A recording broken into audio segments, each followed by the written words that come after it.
Well, hello and welcome to the Brian Hornback podcast. This is episode 22, I do believe. It's been a while since you've seen me, heard from me, but here we are, right here at the Brian Hornback podcast. So I hope you're having a good week. This is being recorded on Monday, March the 8th. Episode 22.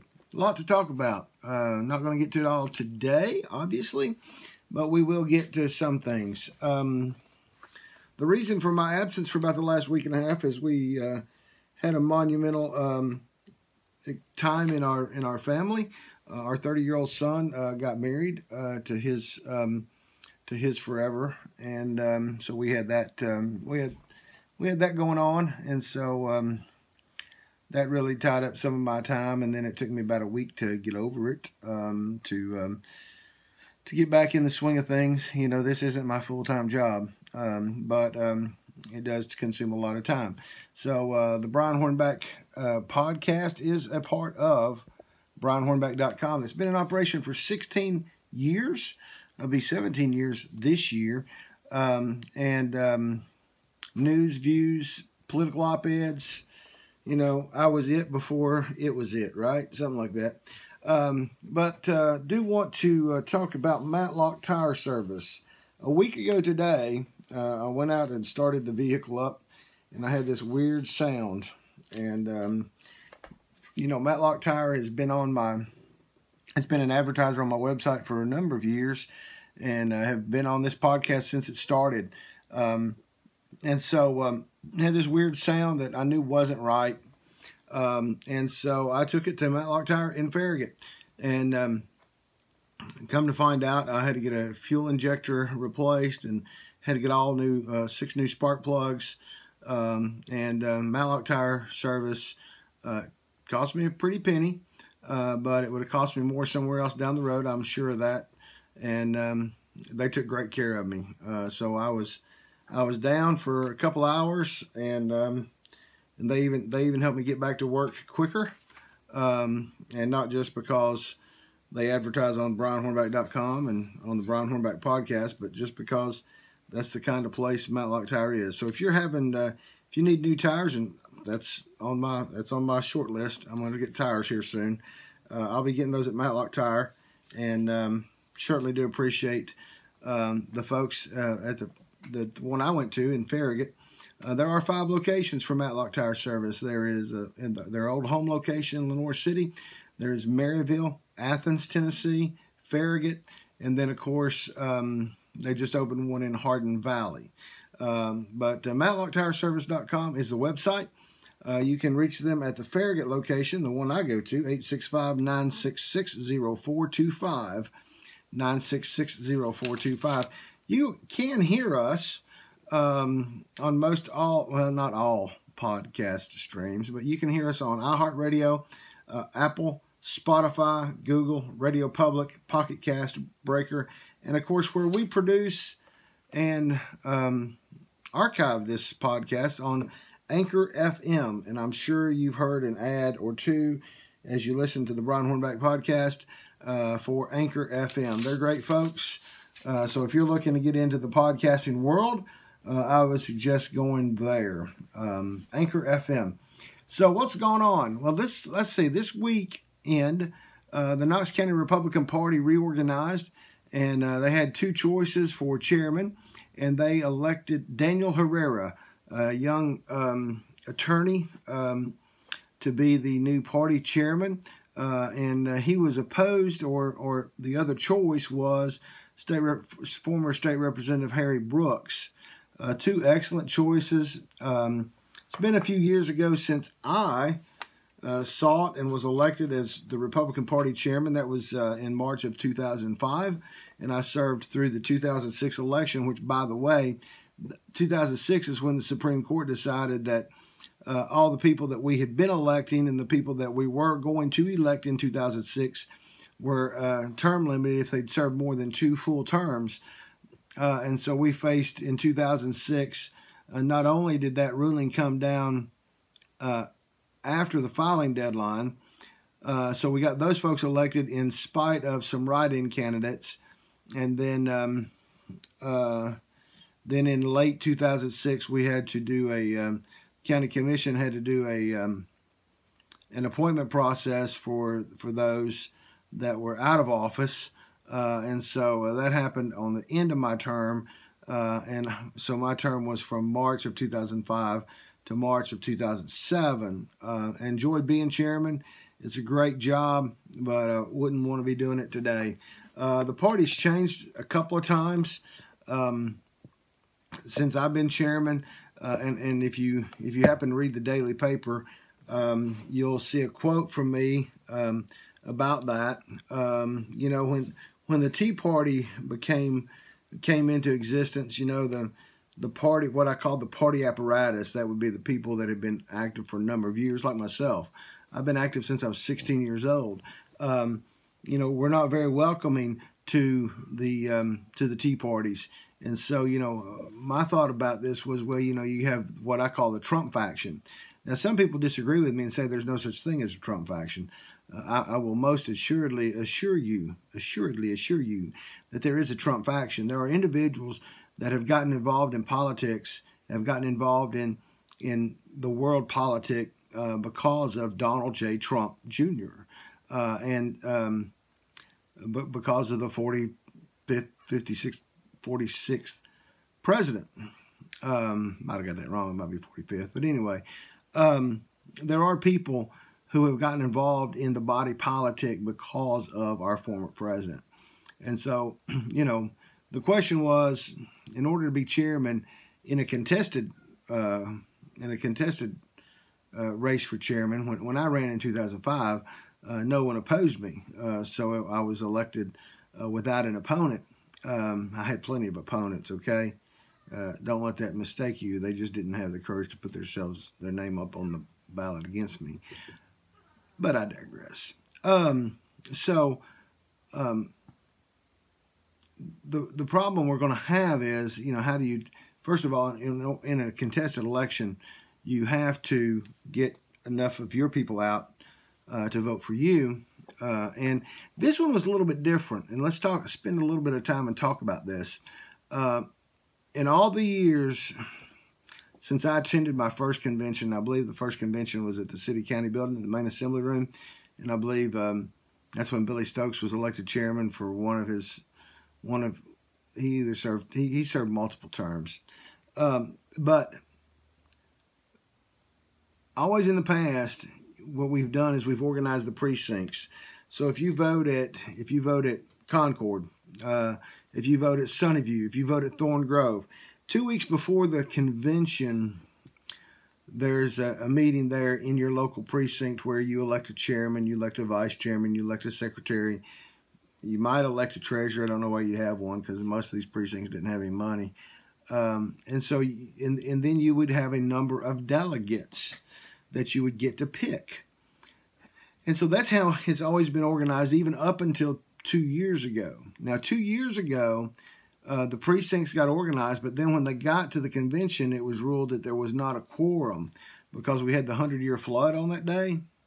And so they decided to do a mass convention, which they basically just said, as long as you say you're Republican, then you're going to be a Republican. So they went ahead and took that mass convention idea and did it again this year. But this year you had to go to Eventbrite, eventbrite.com, and you had to, you didn't have to. They asked you to pre-register. And so that way they could check your voting record. Because in order to vote, you need to have voted in 3 of 4 Republican primaries. And so many people did pre-register. Some people didn't. But they had the computers there to check voting. They had computers there to check the voting history to know if you voted in the Republican primary or not. Now, before those of you that aren't those of you that are newbies to this process, they only know that you voted in the Republican primary or the Democrat primary. They don't know who you voted for. You could have left some blank or whatever, but they don't know who you specifically voted for, just that you declared that you vote in Republican primary or you vote in a Democrat primary. So they had that set up, okay, and so it went relatively well. But in the end, Daniel Herrera won 242 to 141 votes. So that can tell you there's about 400 people that were there. Now, there was a lot of talk about, this is the largest crowd we've ever had. This is the largest crowd we've ever had. I don't necessarily buy that. In the past, when I was elected chairman in 2005, we were at West High School in the auditorium, theater seating. When I went out as chairman, we were at Holston Middle School, again, a large auditorium. And so, 9 times out of 10, we've always been at a school in an auditorium where people spread out. We were social distancing before social distancing was required. Hello. And so this time we were at the Crown College of the Bible, and we were in their great room, and they had it somewhat confined. If you look at the pictures on brianhornback.com, you'll see they had some walls up. And so everybody was tight in. Everybody was, the chairs were all right up against one another. And, so it made for an impressive photo. But if I had wanted to, I could have stepped away from there and I could take in a picture that looked like a Hillary Rodham Clinton, rally back in 2016, when she'd had this big old huge room, and then there's just one little bitty group. Anyway, so 400 people. I think that's about normal. I'll give them credit that maybe they had 80 to 100 more on average, but I'm not going to say that it was the largest crowd ever. I'm going to say that they probably had a few more than we've had in the last several years. Again, 2 years ago was the one-off because we had the 100-year flood, and it was difficult. It wasn't too difficult getting there. It was hellacious getting home. That's also right outside where we met at Central High School 2 years ago, is where the Knoxville Fire Department lost an engine fire truck because it rolled over in the flood. Anyway, I digress. Let's talk about a couple of other folks that are friends of brianhornback.com who want your business. Interagency Insurance Company here in Knoxville, Tennessee, Lou Moran III. His father started Interagency Insurance back in 1966, I believe it was. They can write insurance for your business or your person in about 38 states, and they have been doing that for a number of years, 54 years or so to be exact. Interagency Insurance Company, look them up on Google. It's Inter and a little dash agencyinsurance.com, or give them a call at 865-637-4519. Interagency Insurance here in Knoxville. Also, for those of you that are thinking about running for city council, or those of you that are thinking about running for a position in Knox County government in 2022, Nick Pavlis, former city councilman, he was elected and served 2 terms as an at-large city councilman, and then he took 4 years out, and then he ran and was elected to 2 terms in the 1st District over in South Knoxville. Nick Pavlis, he's opened up a shop now called Pavlis Public Strategies, and he can consult for your business. He's been a successful businessman, had his own family company, worked in his own family company for a number of years. Then he went to work in telecommunications for a number of years. And he can give you good business strategy. He can if you've got a business and you've got some issues with the government, he can help you in that regard. Or if you're wanting to run for public office and get elected, Nick can help you there. So it's PavlisPublicStrategies.com. You can reach Nick at 865-599-4606. And one of our last good friends is Just Homes Group, Julia Hurley. Julia Hurley, she's affiliated with Realty Executives here in Farragut. I'm not really in Farragut. I'm between Knoxville and Farragut. I'm in a little community called Bluegrass. But she's affiliated with Realty Executives in Farragut. Julia Hurley at justhomesgroup.com. Julia can help you buy or sell or purchase more investment property. Right now, from what I understand, there's less than 600 parcels of property for sale in the MLS in Knoxville, and there's about 6,000 agents, give or take 5, 10, 12, whatever. And so Julia Hurley's who you need to call. Julia is at 865-237-7328. Julia Hurley, justhomesgroup.com, 865-237-7328. So we've talked about the Republican Party. Let's talk a little bit about something that's coming up on BrianHornback.com, and then I'll let you go because, man, that whole Republican Party thing took a spell. Out in Strawberry Plains, where I grew up, I've been out there since I was 6 years old up until I was about 23. Out off Ruggles Ferry Pike, out off North Ruggles Ferry Pike, there is a difference between North Ruggles Ferry Pike and South Ruggles Ferry Pike. There's about 200 acres of land out there, out near the golf course, Ruggles Ferry Golf Course. There's a lot of folks that have built big estate homes right there around Ruggles Ferry Pike and Graves Road, if you know the area. And there's now 200 acres of the Blake property that actually goes from Ruggles Ferry Pike and comes. There's a development called, if you're watching on YouTube, it's probably somewhat comical right now because I'm trying to do this with my hands. So there's a development called Livonia Acres. And Livonia Acres is actually named after the milk company, the dairy that my grandfather delivered milk for. Livonia Dairy. There's a new development there, okay? So they're taking a piece of that property and then they're going back to the Holston River, and it's going to come back up the Blake Lane, which is just a little ways up from the Livonia Acres property.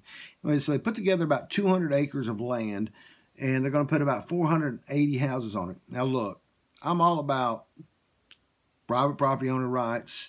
I'm all about, letting people do what they want to do with their land. And they are within their right to build 480 acres on 200 acres. Here's the problem. And here's what the community's talked about on Friday night. There was a meeting at Caledonia Presbyterian Church, beautiful little church.